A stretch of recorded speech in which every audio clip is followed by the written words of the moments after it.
Hi everyone, my name is Hayden Payne, and today I'm going to be talking to you about thrust and propulsion and how they relate to chemistry and combustion. Some of the key concepts and questions we're going to be looking at and answering in this lecture are: how is combustion harnessed to generate thrust? And what are the governing laws and mechanics behind thrust generation? And then I'm going to try to show you how combustion, physics, and chemistry all come together to create thrust in modern rocket engines. So the first concept we're going to cover is combustion. In order to understand combustion, you really need to be able to understand chemical energy. Chemical energy is just a form of energy that's stored in the bonds of molecules. And it's released when these molecules are broken apart. So anytime a molecule is broken, the bonds between the atoms are broken, and that's where the energy comes from. During combustion, enough energy is introduced to a fuel or to a system in order to break some of the molecules of the fuel apart, which releases more energy in the form of heat, and then that continues to drive the reaction in what's called a chain reaction. And in combustion, every single combustion reaction requires a fuel source and an oxidizer, so it needs oxygen. Every single combustion reaction requires oxygen to occur. You guys are very familiar with this, most likely in the form of fire. So any candles you light, any campfires, this is a combustion reaction. You have a fuel, sometimes wood, or the wick, that's burning with oxygen in the atmosphere, typically, and that generates a flame. It releases a lot of heat, and then it continues to drive the reaction because that fuel, that wood, is now at a higher temperature, and that continues to drive the reaction. You also We also harness combustion in modern internal combustion engines, so not the electric cars, but in most or in every other modern car, we have combustion engines that harness combustion inside chambers to generate power. The example reaction for combustion is the combustion of RP1 with liquid oxygen. RP1s are really common rocket fuel. It's a type of kerosene, actually, and it combusts. In this scenario, we'll show how it combusts with liquid oxygen. And the reaction, the equation is shown below. RP1, the chemical formula is C12H26, and every mole of C12H26 reacts with 18.5 moles of O2. You'll notice that this is 19.5 moles of reactants, and it produces 25 moles of products. So you have 13 moles of H2O, typically in a gaseous state, and 12 moles of CO2 in a gaseous state. And more energy is released than goes into the reaction, which cause and more products are formed. So you have this cascading effect, again, a chain reaction occurring that propagates this reaction as long as there's enough fuel and enough oxygen in the system. We'll talk. This will become a little more relevant later, but yeah, again, keep an eye on the number of moles consumed and the number of moles created, and remember that a lot of energy in the form of heat is being released in this scenario, in this combustion reaction. Let's talk about the ideal gas law a little bit. You guys might remember the ideal gas law. It is pressure times volume equals moles times the universal gas constant times temperature. Why am I bringing this up? Why does this matter? Again, as I said earlier, you want to keep an eye on the temperature and the number of moles being created in that reaction. As more moles of a gas are being introduced to a system, or as the temperature is increased, the pressure of the system will increase, assuming constant volume. That's what the ideal gas law states, right? If you hold the V on the left-hand side of the equation constant and then increase the moles in the number N or increase the temperature, the pressure has to naturally increase.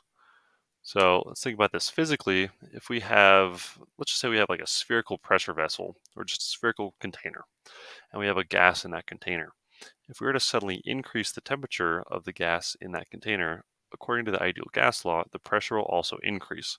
And now that if we have an opening, let's say on the right-hand side, the gas on the inside of the pressure vessel or just the vessel will be at a higher pressure.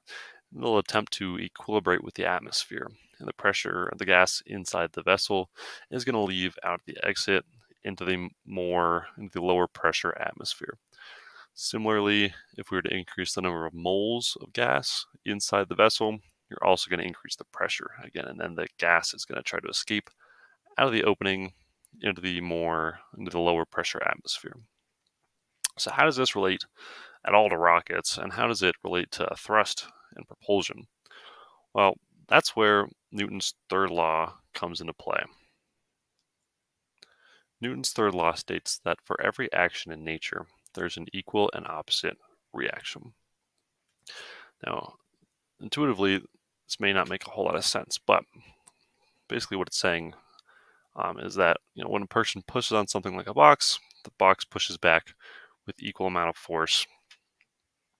And anything that happens in nature, honestly, uh, uses this law. So if you were to set a coffee mug down on a table, that coffee mug is exerting a force on the table, but the table is exerting the same amount of force on the coffee mug. And sometimes it may not make a whole lot of intuitive sense because we can push things; it doesn't feel like they're pushing back. But things that are a lot more massive can impart more force, and vice versa, basically. So, how does this relate to thrust? Well, thrust isn't generated by the exhaust of a rocket pushing on the ground. It's created when the exhaust is pushing against the rocket.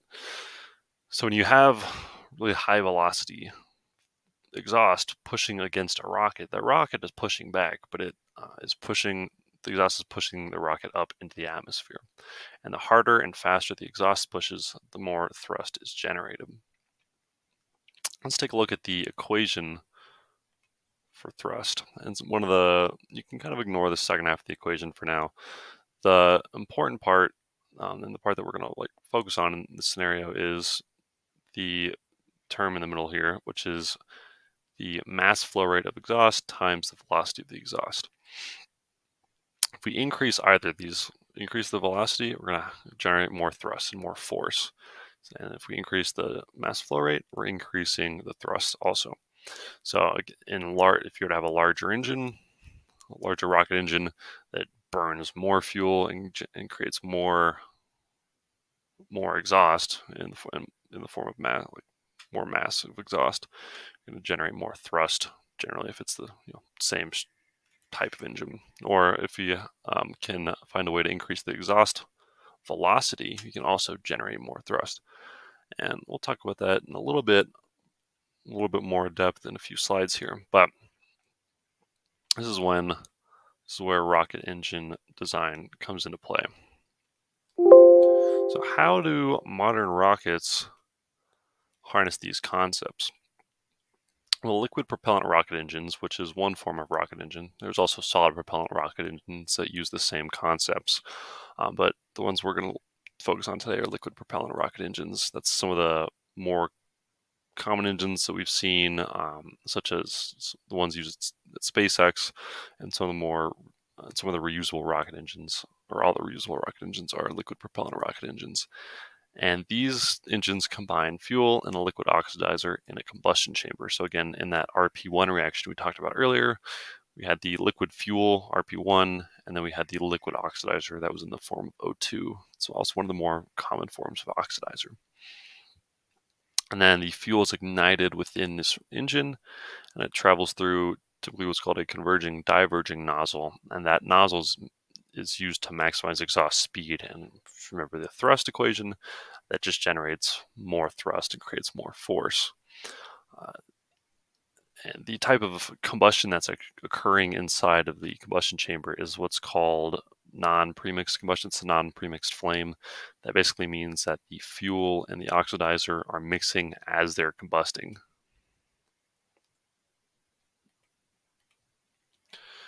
Now, combustion is really the driving force of rockets. That's what creates the thrust. Interestingly enough, combustion in a rocket engine is typically run fuel rich. Now, this might seem kind of counterintuitive because you might say, well, if you're running fuel rich, that means you're using more fuel, or you're injecting more fuel than the combustion reaction is actually consuming. So basically, you are wasting fuel in a way because you're going to have fuel in the products in the exhaust. So you might ask, why do we do that? Well, stoichiometric combustion can create too much heat in engines, and running a reaction fuel-rich keeps the temperature lower. It keeps the engine temperature lower, and it can keep critical components from overheating or the engine and the nozzle from actually melting. So that would be a huge problem. So just an interesting little fact that most rocket engines nowadays are run fuel rich. And again, that's strange because it seems like we'd want to be maximizing the efficiency by using stoichiometric combustion, but sometimes it's just too much heat is generated. So that's something that modern rocket scientists have to take into consideration. Now, again, we can talk about some of the components I mentioned earlier. This is kind of a simplified diagram of most rockets and rocket engines. So the fuel and oxidizer are stored separately and are pumped into the combustion chamber, as I mentioned earlier. The combustion chamber is where the combustion reactions. So they're both mixing and combusting at the same time. And again, that creates a lot of products and it also creates a massive amount of heat. And then those products are choked through what's called a throat of the nozzle. Then the exhaust is then expelled out of a nozzle at a really high velocity and a lower pressure than the atmosphere or than inside the combustion chamber. And again, that's the thrust equation, just for reference. Let's talk a little bit further about these nozzles, though, because I told you I would earlier, and I promised, and so here's me following through on my promise here. Rocket nozzles, the ones typically used in engines, are called converging diverging nozzles. And again, this also leverages the idea of the ideal gas law and the kind of the idea that as you increase the velocity or you lower the pressure. So velocity increases in this system while pressure and temperature decrease. So in the combustion chamber, you create this really high pressure exhaust, but it's at really low velocity. And what you do in a converging and diverging nozzle is that you take this subsonic exhaust and you choke it through this choke point called the throat, and you jam it through. And what ends up happening is that this choke point creates a really high velocity, and then as it exits in the divergent section of the nozzle, the flow is now at that really high speed, but it decreases the pressure, and this creates a supersonic flow.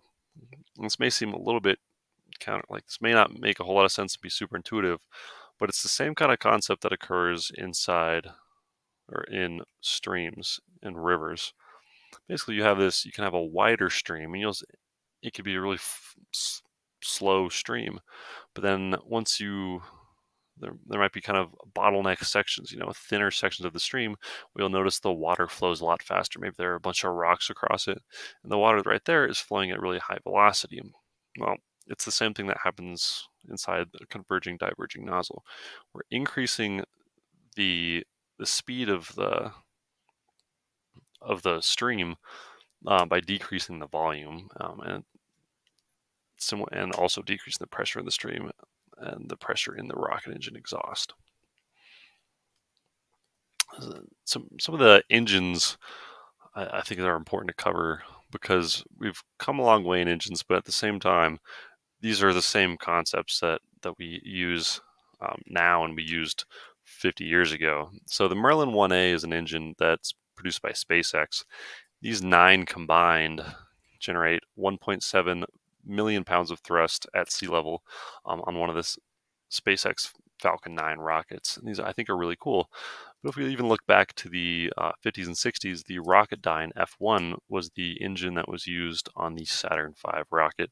And each one of these engines creates 1.5 million pounds of thrust at sea level. So almost 9 times the amount of thrust as one singular Merlin 1A engine.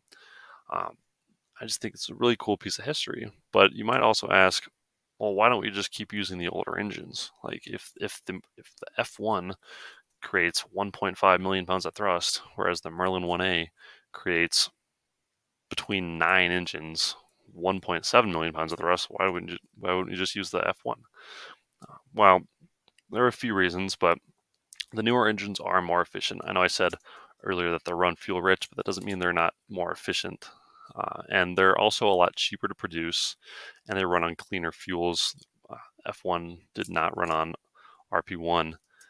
And the interesting part is that the Merlin 1A is also designed to be reused. The F1 was not, and it would be extremely expensive to have it reused multiple times. And you guys might have noticed some of the recent buzz around SpaceX and their ability to reuse rocket engines now. Well, it's really driving the cost of space travel down, and the cost of getting satellites and other things into orbit, different projects launched, way down. And that's just because they're cheaper to produce, and yeah, they're made to be reused, which I think is a really cool tidbit of information. The F1 was not.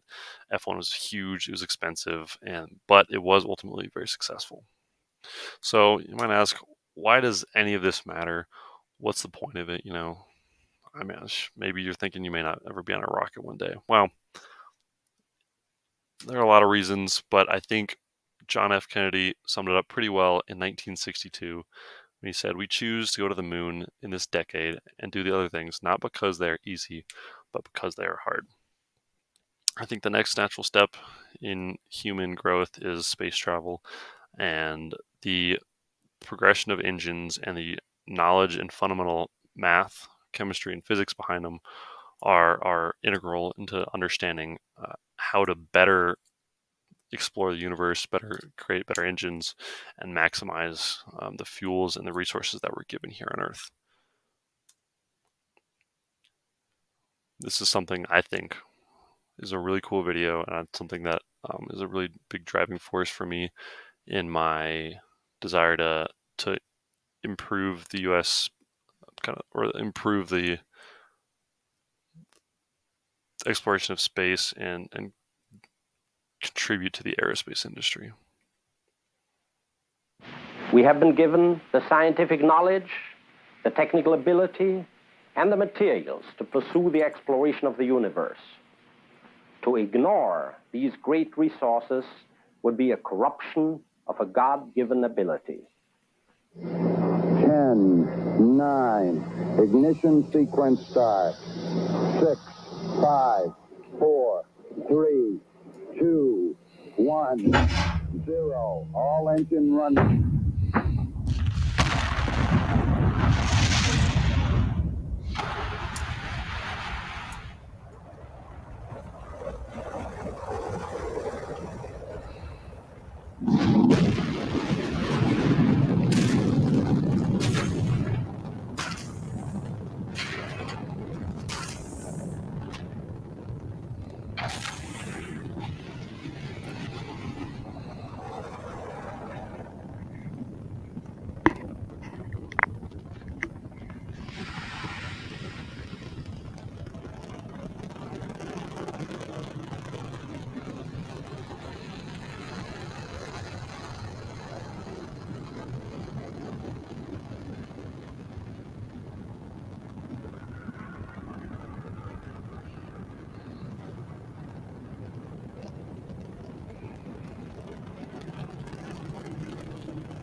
That was the Saturn V rocket engine launching in 1967, just 5 years after John F. Kennedy said that quote.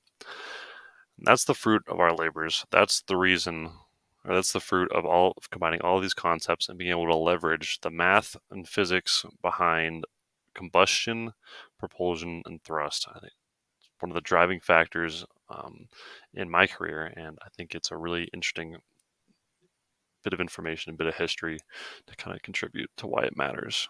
Now, why does it matter?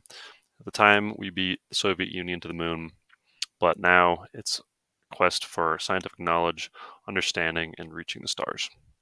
Thank you.